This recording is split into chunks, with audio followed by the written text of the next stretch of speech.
Here, behind my eyes Heinlein Flammers will have to wait, as I'm still trying to finish the book. For now, content yourself with this. Are any of you walking stereotypes?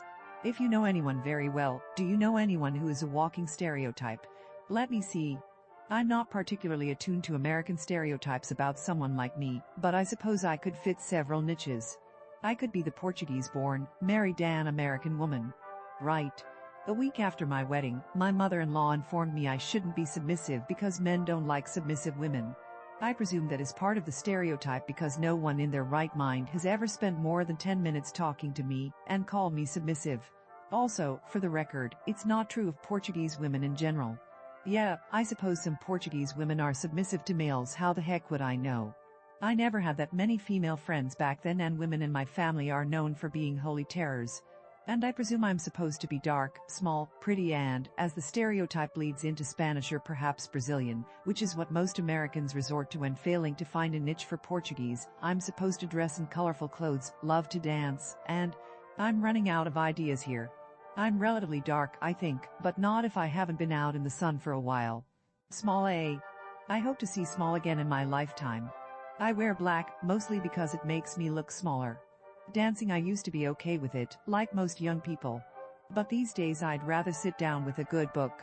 I also know from the things kids teachers have let drop that I'm supposed to miss the more communal life in Portugal, and that I'm supposed to speak Portuguese at home. I'm so sorry, life is full of these little disappointments. You must cope with them as best you can. I was raised in a village, so life was, of necessity, more connected, and I hated it with a burning passion. I can't imagine anything worse for a born duck than having someone follow your every move and come up with outrageous explanations for them. I'm fond of saying it takes a village to make you completely insane. If I were a sitcom character, I would be forever talking about how things were in Portugal and acting surprised at things in the States. My dears, I was never an adult in Portugal. Legal adult, sure. But I was a college student until I married and came here, where I learned all the rituals of adulthood. If I were required to, say, rent a house, get a phone connected, or even have dry cleaning done in Portugal, I'd go into the fetal position on the floor and suck my thumb. And if after 25 years here I were still surprised at how things work, I would take myself quickly to the nearest hospital and try to figure out the source of my memory issues. I am, so Dan says, and he should know, excitable, which is part of the stereotype for any Latin. But actually I think I'm only excitable compared to him, since he was born and partly raised in New England, and excitable is reacting to a home break-in with more than "oh, my, how inconvenient." I'm often the voice of calm and reason when dealing with my friends, who are, none of them now I think about it, Portuguese, and only one of whom, hi Alicia, has Latin blood, even if born and raised in the US. And the exception isn't excitable. She's cutting, snarky, and occasionally sarcastic in the best way, but not excitable. Okay, you say. But you're an over-educated woman. You'll be different. Right. So let me see. Birkenstocks. I don't shave my legs. I don't pluck my mustache. I hang out in cafes that have poetry readings. I talk about herstory. I can't discuss anything without bringing Foucault or perhaps Derrida. I dress Mother Earth style. I drive a Prius. Yeah, those of you who know me personally can get up off the floor before you die of laughing. I hear it can happen indulgently. I shave my legs. My footwear of choice is slippers, because I work at home. Tennis shoes for running about.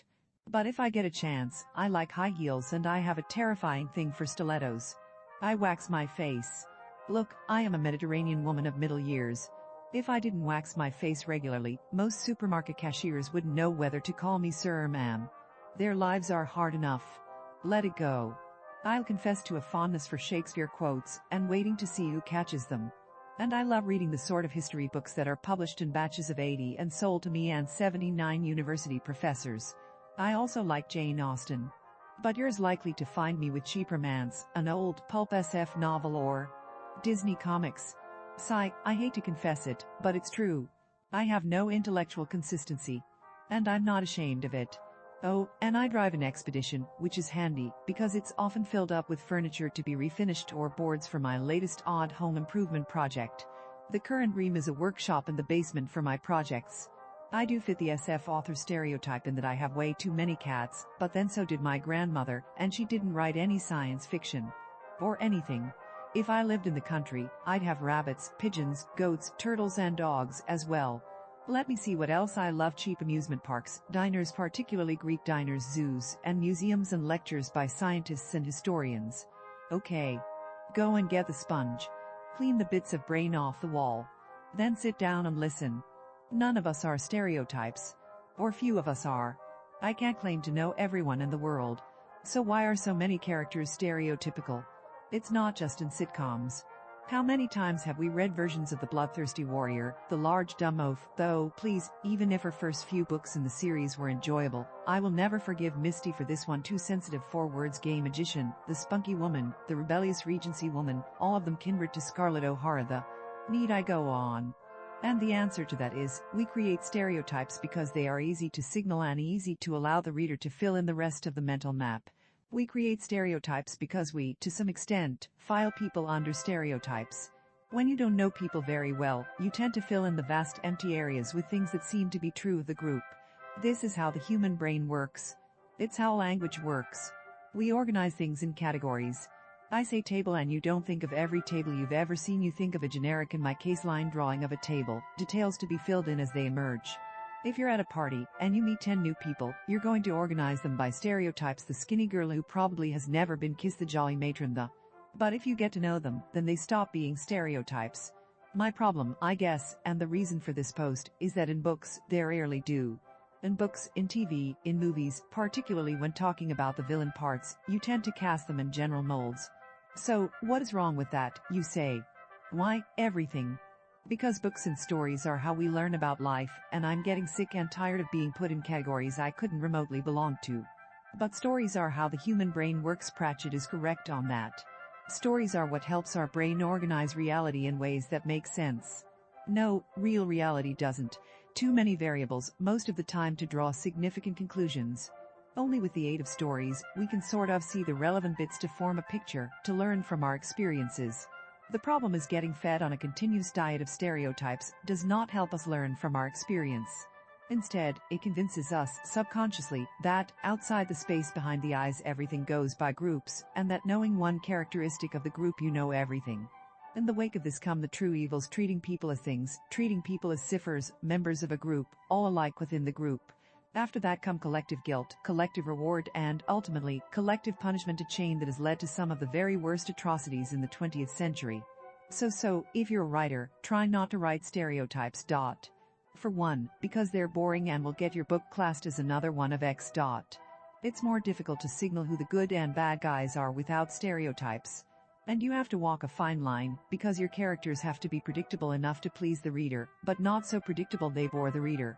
I once, not very long ago, got in serious trouble in a romance writers group. What can I say? I'm a troublemaker by suggesting that this character they were talking about is ideal, who is a social reformer and trying to stop the manufacturers from exploiting children, probably owned Victorian slums.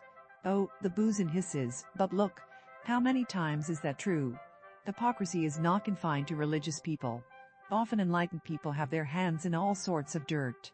Why not show that, if nothing else, to surprise the reader? In the same way, I got in trouble in the same group for suggesting this. Yeah, I know, what can I say? I said I was a troublemaker. Wouldn't you love to have a character you set up as the bad guy? Because let's say this is a regency, it's easier. He's a lord and very full of himself, but then you find out secretly he finances homes for orphans. He will present as everything you hate, then turn out to be wonderfully complex. If you think about it, Jane Austen did it with Darcy. Not the homes for the orphans, but secretly sensitive and caring. And wouldn't it be okay, just once, to have a bad boy who really is a bad boy? An unredeemable, undeserving rogue. You see where I'm going, right? It's doable. It's more of a challenge. And it's something that might take your character from okay to truly alive, vibrant, memorable. Look at Hare for examples of how it can make you have staying power with the readers. Really. She has a romance heroine who stutters and has disfiguring heavy eyebrows. Heck, in fact, none of her characters are standard issue. And if you're a reader, next time you come across one more standard issue villain or achingly simplistic goody two-shoes hero, do try to remember this is nothing but an expression of the writer's failure. Reality is not like that. In reality, everyone is as complex as you are there, behind your eyes. Stereotypes for walk-on or very secondary characters are perfectly all right. They are the writer's equivalent of the painter leaving the background unfocused. Yeah, you can mix it up a little, but if you bring every little walk on par to absolute sharp individuality, you'll do nothing but muddle background and foreground, and confuse your reader. Hinting that your general collects porcelain teacups is okay, but if we must also know about his passion for Baroque painting and his interest in raising bulldogs, we start wondering which one is his most important trait. And if he only appears for 3 lines, you'll find it hard to cram all of those things on the page. Though the image of a general charging into battle with a bulldog across his saddle, an antique porcelain cup in his left hand and a Baroque painting behind him is going to keep me awake at night. If you like this content and want to support this channel, the blog, and Sarah's continued writing, please like and subscribe. If you really enjoy the content, please come and join the fun at accordingtohoyt.com.